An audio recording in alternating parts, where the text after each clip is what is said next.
I thought today I would focus just a little bit of time on why. What do we get when we get remote working right? Now, there's two sides to the story. One is from the company's perspective, and one is from the employee's perspective. And I'll start with the company's perspective. Most companies hire remote people for cost, or I should say revenue.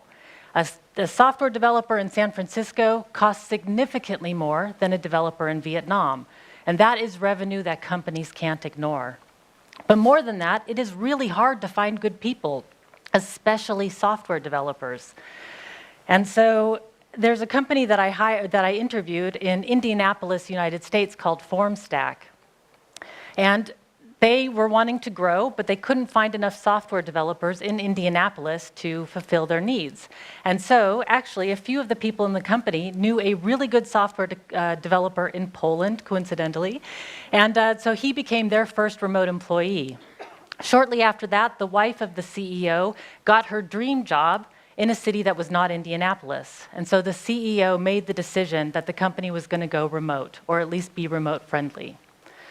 But I think one of the most compelling reasons for companies for going remote is that whether or not you allow people to work remotely or have flexibility, we should have the processes and systems in place to be able to work from anywhere in case something happens, because something always does happen. There is transportation problems, weather problems, sick children at home, or the plumber that's coming between 8 a.m. and 5 p.m. So whether or not work shouldn't have to stop just because something like that happens. And when we're remote first, the company is only stronger for it. Now, I'm going to be bold and say that companies that can or allow for or that can work remotely will outperform companies that can't. Now, let's go to the employee's perspective. So for the employee, what we get when we get remote working right is freedom. Now, I know a lot of managers are saying, oh no, I do not want my employees to become digital nomads and travel the world and try to work from anywhere. But actually, that's probably not the case. Most people don't want to be digital nomads. Most people just want a little flexibility in their schedule. And in fact, most people just want to avoid the commute. In a lot of places, it's more than 1 hour each way to commute, and a bad commute can ruin a really good job.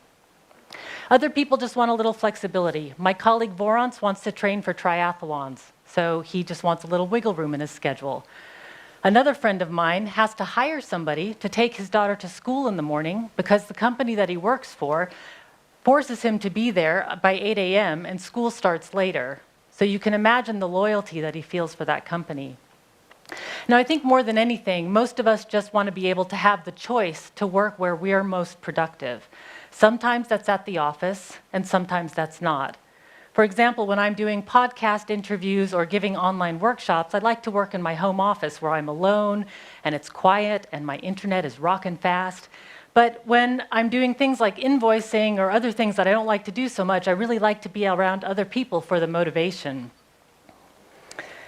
A lot of managers are afraid of letting their people work remote because they think they're going to be lazy or just lay on the couch. But in fact, I found the opposite to be true. Remote workers aren't trying to escape doing work. We're trying to escape the day prison. We want to spend more time doing things that we like and less time stuck in traffic. So I'm not saying that it's easy to go remote, but I am saying that it is possible. And when we get it right, it's absolutely worth it. Thanks.